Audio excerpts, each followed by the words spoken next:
Hello friend, मैं नीतीश कुमार आप सभी को स्टूडेंट स्टडी सेंटर में स्वागत करता हूँ। तो चलिए मैं आज आप सभी के बीच चतुर्थ पाठ और चौथा पाठ संस्कृत साहित्य लेखिका क्लास 10 के संस्कृत द्वितीय भाग के चौथा पाठ संस्कृत साहित्य लेखिका लेकर उपस्थित हूँ। आज आप सभी के बीच इस चैप्टर को अच्छी तरीके से पढ़ेंगे। और यह जो चैप्टर है यह क्या है, निबंध है। जैसे मैंने आपको हर चैप्टर में बताया कि कोई चैप्टर उपनिषद से लिया गया, निबंध है, कहानी है, इसी तरह से तो यह भी क्वेश्चन पूछ सकता है संस्कृत साहित्य लेखिका क्या है, निबंध है, कहानी है, क्या है, तो निबंध है। चलिए अब क्या करते हैं, स्टार्ट करते हैं। कहा जा रहा है अब इस चैप्टर में जो हम लोग पढ़ेंगे संस्कृत साहित्य लेखिका, यानी संस्कृत साहित्य जो है हमारा संस्कृत भाषा का, उसमें लेखिकाओं का, लेखक का जो योगदान है, लेखिकाओं का जो योगदान है उसके बारे में इसमें क्या किया गया है, वर्णन किया गया है। तो देखते हैं क्या कहा जा रहा है। कहा जा रहा है समाजस्य यानम पुरुषै नारी भी चलती। समाज की जो गाड़ी है पुरुष और नारी दोनों से चलती है। इस पाठ में हमें यह शिक्षा मिलेगी कि महिला भी किसी से कम नहीं है।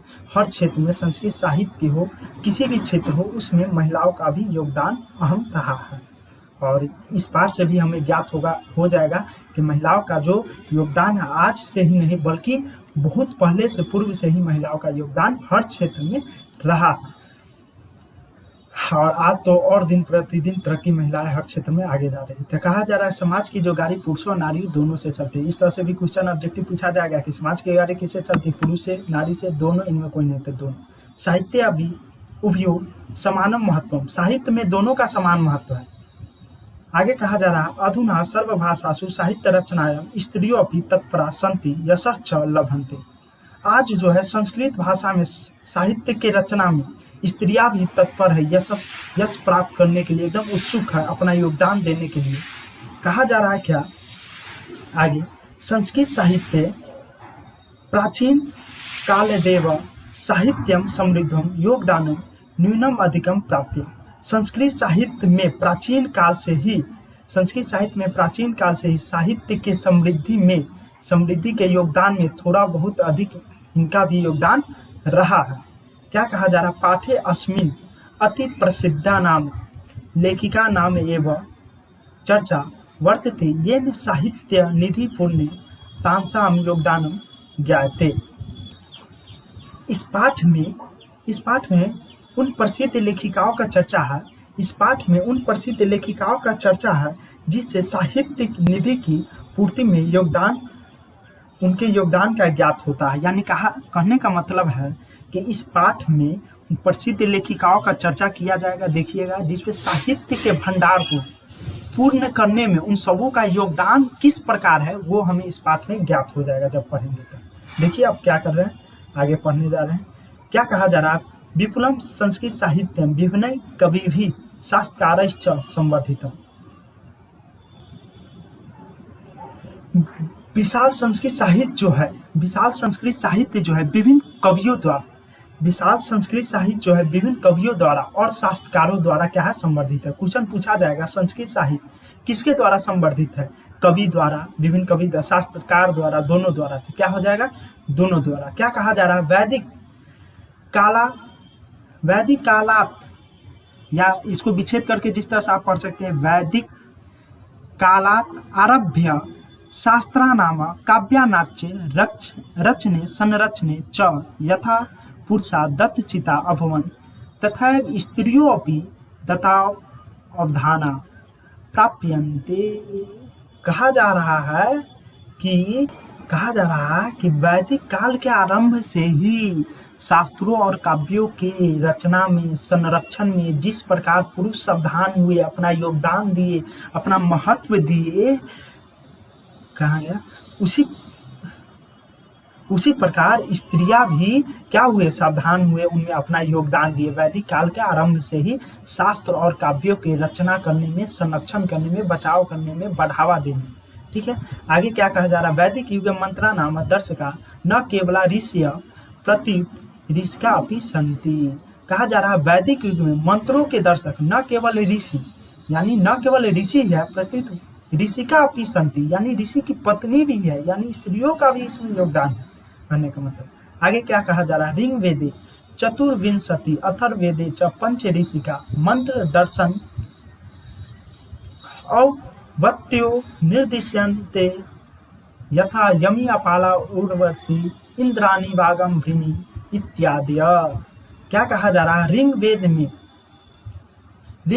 24 और अथर्ववेद में 5 ऋषिका, ऋग वेद में 24 और अथर्ववेद में 5 ऋषिका, 5 ऋषियां यानी स्त्रियां मंत्र दर्शन एवं निर्देशन कराती हुई दिखती है। यानी कहने का मतलब है कि ऋग वेद में 24 ऋग वेद में 24 और अथर्ववेद में वेद हम लोग पढ़े ही थे, 4 वेद है, ऋग्वेद, सामवेद, यजुर्वेद, अथर्ववेद। उसी प्रकार कहा गया ऋग वेद में 24 और अथर्ववेद में 5 ऋषिकाओं मंत्र दर्शन को निर्देशित कराने में उनका योगदान है। जिस प्रकार देखिए क्या कहा जा रहा है, निर्देशित भी कराती है। और ऋग वेद में जो 24 ऋषिका है उनका नाम नहीं दिया गया, लेकिन अथर्ववेद में 5 जो ऋषिका है यहाँ दिया गया है। क्या नाम है, यमी अपाला उर्वशी इंद्राणी वागम भृनी। यहाँ आपसे क्वेश्चन पूछा जाएगा, क्या क्वेश्चन पूछा जाएगा कि ऋग वेद में कितने ऋषिकाओं का वर्णन, तो 24 और अथर्ववेद में कितना, तो 5। यह आप याद रखिएगा, यह भी क्वेश्चन पूछा जा सकता है। अथर्ववेद में 5 कौन कौन है, तो यमी अपाला उर्वशी इंद्राणी वागम भृनी। आगे क्या कहा जा रहा है, बृहदारण्यक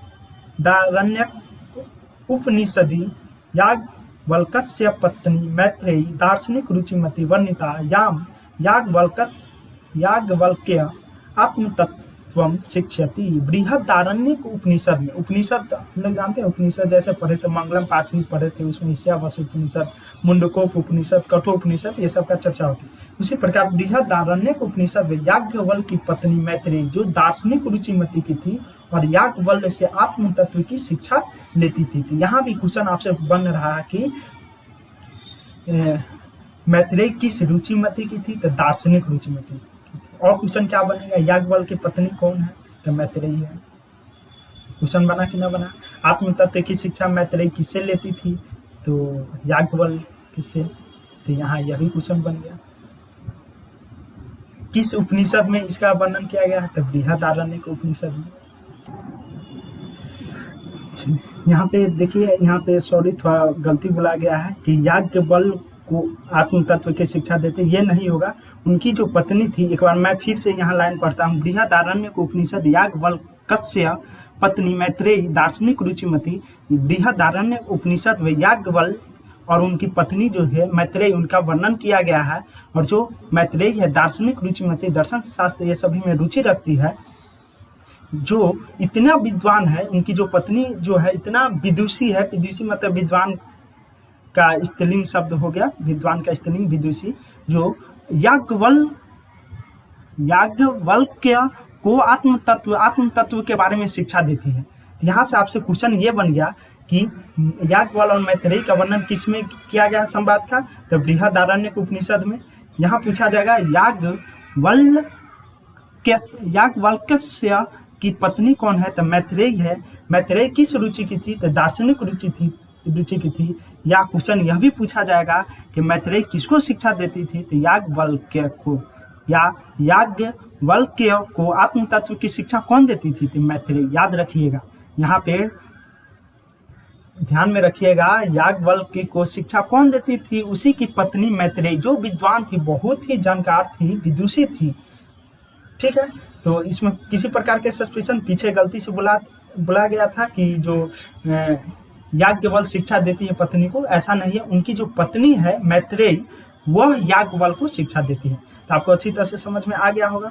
अब देखेंगे आगे क्या कहा जा रहा है। जनकस्य सभायां शास्त्रार्थ कुशला गार्गी वाचकन्वी तिष्ठति। जनक के सभा में शास्त्रार्थ कुशल गार्गी, जनक के सभा में शास्त्रार्थ कुशल क्या है, गार्गी का प्रमाण होता है, वहाँ उनके बारे में बताया जाता है। यहाँ यह भी क्वेश्चन पूछा, जनक के सभा शास्त्रार्थ कुशल कौन थी, तो गार्गी थी। यह भी इंपोर्टेंट क्वेश्चन है। महाभारते अपि जीवनम पर्यंतम वेदांत अनुशीलन प्रायः सुलभाया वर्णनम लभ्यते। कहा जा रहा है कि महाभारत में भी जीवन पर्यंत एवं वेदों के अनुशीलन में स्त्रियों का जो सुलभ का वर्णन जो है उनका क्या होता है वहां पे प्राप्त होता है। लौकिक संस्कृत साहित्य प्रायेण चत्वारिंशत्वक कवित्री नाम सा अर्धशतम पदानि स्फुटरूपेण इतस्ततो लभ्यन्ते। क्या कहा जा रहा है आगे यहाँ देखिएगा कि लौकिक संस्कृत साहित्य में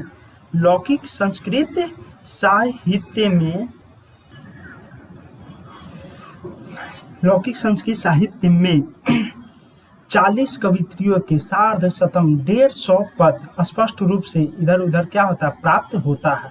यहाँ क्वेश्चन पूछे लौकिक संस्कृत साहित्य में कितने कवित्रियों पूछ देगा तो 40, कितने पद इधर उधर स्पष्ट रूप से है तो 150। याद रखिए ऑब्जेक्टिव आपसे पूछा जा सकता है। आगे कहा जा रहा तासु विज्ञांका प्रथम कल्पा वर्तते। इन सभी में जो कवित्रियां हैं इन सभी में जो 40 कवित्रियां इन सभी में विज्ञांका जो है प्रथम कल्पा है। क्या है प्रथम है तो पूछा जाएगा कि प्रथम कल्पा कौन है तो विज्ञांका है। नाम याद रखिए। सा च श्याम वर्णा असिदिति पदेन अनेन स्फुटी भवती।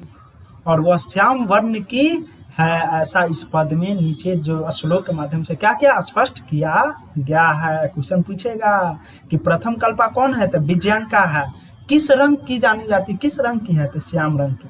और श्लोक के माध्यम से आप देखिए यहाँ क्या कहा जा रहा है। नीलोत्पल दल श्यामा विज्ञांका नाम जानता वृथैव दंडिना प्रोक्ता सर्व शुक्ला सरस्वती। क्या कहा जा रहा है नीलोत्पल दल श्यामा विज्ञांकाम जानता वृथैव दंडिना प्रोक्ता सर्व शुक्ला सरस्वती। नीले कमल के पंखुड़ियों के समान विज्ञांका श्याम वर्ण की जानी जाती है। वृथैव दंडिना प्रोक्ता बेकार ही दंडी द्वारा कहा गया उसे सर्व शुक्ला सरस्वती। यानी कहने का मतलब नीले कमल के पंखुड़ियों के समान कौन है विज्ञांका है जो श्याम वर्ण की है और दंडी उसे क्या सर्व शुक्ला की उपाधि दे दी यानी श्याम वर्ण की है। तो इसका कहने का मतलब है वृथा बेकार ही उसे सर्व शुक्ला सरस्वती की उपाधि दंडी द्वारा दिया गया क्योंकि वह नीले रंग के है पंखुड़ियों के समान। यहाँ क्वेश्चन आपसे यही पूछा जाएगा कि विज्ञांका किस वर्ण की है तो श्याम वर्ण की। प्रथम कल्पा कौन है तो विज्ञांका है। आगे क्या कहा जा रहा है तस्या काल अष्टम शतकम इत्य अनुमीयते। क्या यहाँ कहा जा रहा है उसका जो काल है काल मतलब समय है उसका जो काल है यानी समय जो है 800 के आसपास अनुमान किया जाता है। यानी अष्टम शतक उसका जो समय है जो किसके बारे में वर्णन किया गया विज्ञांका का जो 800 के आसपास अनुमानित किया गया माना गया अनुमान लगाया गया है। चाकुल्य वंशीयस्य चंद्रादित्यस्य राज्ञी विजय भट्टारिकै विज्ञांका इति बहवो मन्यन्ते। कहा जा रहा चाकुल्य वंश के चंद्रादित्य की पत्नी चाकुल्य वंश के किस वंश के पूछ देगा था चाकुल्य वंश के चंद्रादित्य की पत्नी विजय भट्टारिका विज्ञांका ऐसा जाने। कहने का मतलब चाकुल्य वंश की चंद्रादित्य की जो पत्नी थी विजय भट्टारिका। ध्यान दीजिए विजय भट्टारिका जो थी विज्ञांका को बहुत मानती थी क्योंकि विज्ञांका जो 40 कवित्रियों में प्रथम कल्पा है और विज्ञांका को दंडी द्वारा सर्व शुक्ला सरस्वती के समान गोरा भी कहा गया है गोरी कहा गया है। क्यों इसलिए कहा गया है क्योंकि गुण बड़ा होता है ये नहीं कि रूप बड़ा होता है। आप कहिएगा कुछ श्याम वर्ण की जानी जाती थी तो दंडी उसे क्या क्यों कह दिया गया सर्व शुक्ला सरस्वती से क्यों तुलना किया गया उनके गोरापन से तो इसलिए क्योंकि रूप न बड़ा वहाँ ज्ञान बड़ा होता है। ठीक है तो यहाँ याद रखिएगा कि चाकुल्य वंश के चंद्रादित्य की पत्नी विजय भट्टारिका के द्वारा विज्ञांका को बहुत माना जाता था।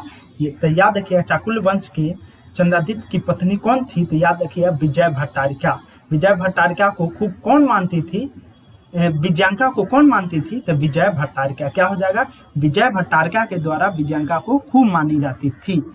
किंच शिला भट्टारिका देव कुमारिका यानी किंच शीला भट्टारिका, देव कुमारिका, राम भद्राम्बा प्रभृतियों दक्षिण भारतीय संस्कृत लेखिका स्वस्फुट पदई प्रसिद्ध। यानी कहा जा रहा है कि और क्या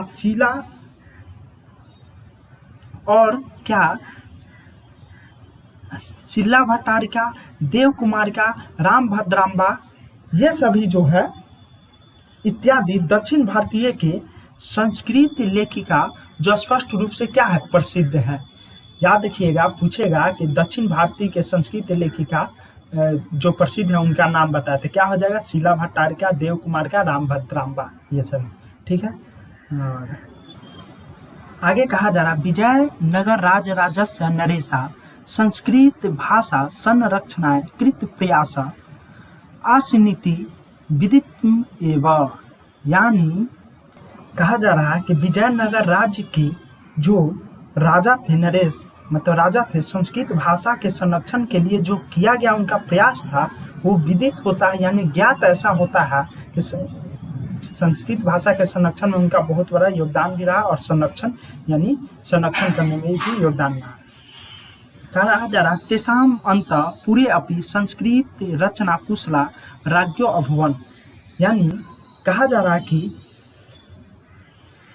संस्कृत उनके अंतःपुर में संस्कृत के कुशल रचनाकार भी हुए, उनके अंतःपुर में संस्कृत रचना के कुशल रचनाकार भी हुए।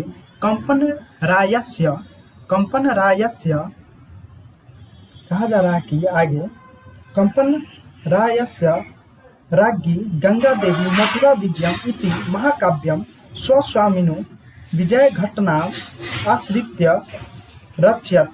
यानी कहने का मतलब जो हो गया कि कंपन राय की रानी यानी कंपन राय की पत्नी गंगा देवी मथुरा विजयम नामक महाकाव्य की अपने स्वामी विजय घटना के आश्रय में रचना की। विजय घटना आश्रय में क्या किए, रचना किए। यानी कहने का बात यहाँ क्वेश्चन पूछेगा कंपन राय की पत्नी कौन है, तो गंगा देवी है, जो किस काव्य में, तो मधुरा विजय महाकाव्य में अपने स्वामी विजय घटना आश्रय में रचना की। यहाँ क्वेश्चन पूछा मधुरा विजयम काव्य के रचयिता कौन है, तो मधुरा विजयम काव्य के रचयिता कौन हो जाएगा, कंपन राय की पत्नी गंगा देवी कौन हो जाएगा, और कंपन राय की पत्नी कौन है, तो यहाँ गंगा देवी। आगे कहा जा रहा तत्रा अलंकाराणाम सन्निवेश आवर्जको वर्तते। यानी उसमें अलंकारों का सुंदर प्रयोग हुआ है। आगे कहा जा रहा कि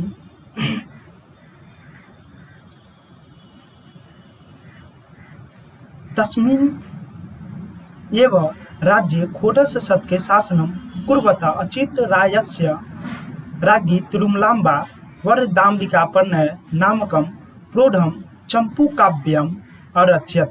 यानी कहने का मतलब है कि उन्हीं के राज्य में 16वीं शताब्दी में राज्य करते हुए अच्युत राय की रानी तिरुमलाम्बा ने वरदाम्बिका परिणय नामक विशाल चंपू काव्य की रचना की।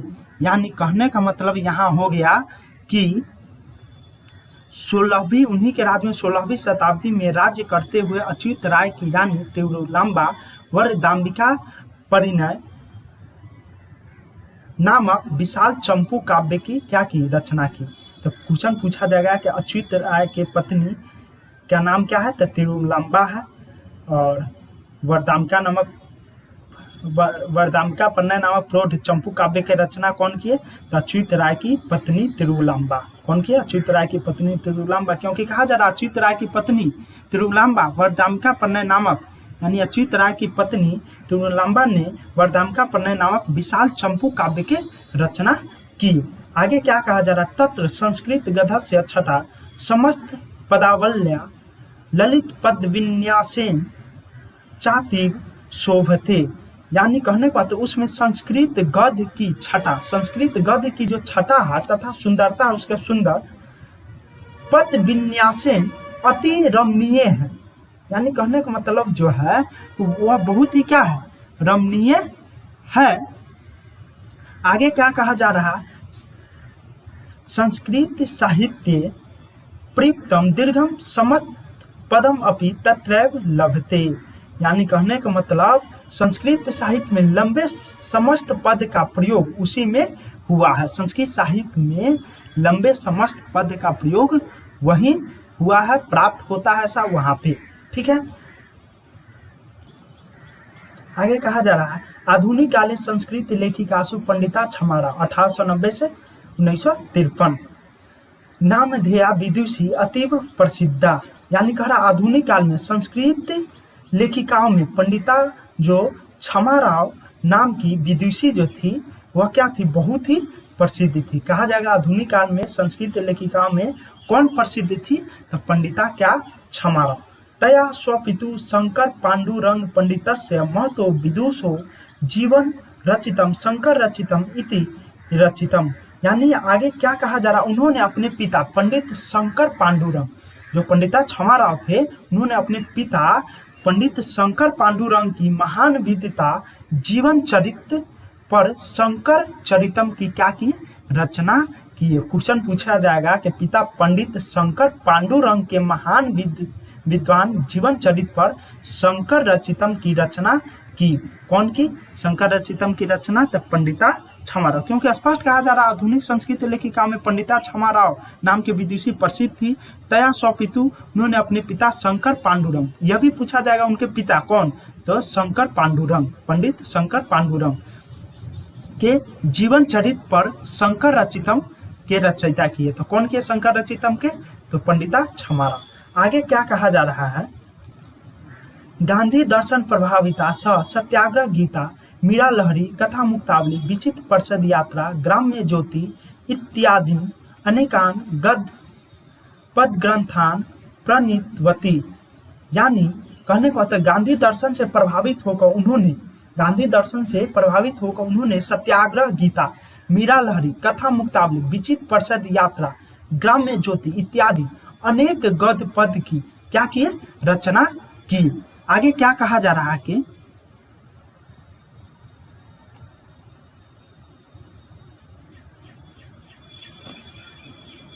वर्तमान काले लेखन रतासु कवित्रुषु पुष्पा दीक्षिता वनमाला भवालकर मिथिलेश कुमारी मिश्र प्रभृतियों अनुदिनम संस्कृत साहित्यम प्रियंती। यानी कह रहा इस समय वर्तमान काल में लेखन कार्य में संलग्न कवित्रियों में पुष्पा दीक्षित, वनमाला भवालकर, मिथिलेश कुमारी मिश्र आदि आए दिन संस्कृत में दिन प्रतिदिन साहित्य को क्या कर रहा, पूरा करने में अपना अहम योगदान दे रहा है। तो चलिए यह चैप्टर क्या हुआ, आज समाप्त हुआ और कहानी को अच्छी तरह से समझे। यह चैप्टर थोड़ा डिफिकल्ट है ही, पढ़ने में भी थोड़ा डिफिकल्ट होता है, इसका अर्थ भी थोड़ा डिफिकल्ट है और इससे ऑब्जेक्टिव अधिक से अधिक निकला। ऑब्जेक्टिव में भी कंफ्यूजन हो जाता है, तो आप इसे अच्छी तरह से किताब रखकर पढ़े, अध्ययन करें, गहन अध्ययन करें, डीपली अध्ययन करें और तब जाकर क्वेश्चन आंसर को आप क्या करें, सॉल्व करें। फिर मिलेंगे नेक्स्ट वीडियो में। धन्यवाद। वीडियो अच्छा लगे तो लाइक सब्सक्राइब शेयर जरूर करें।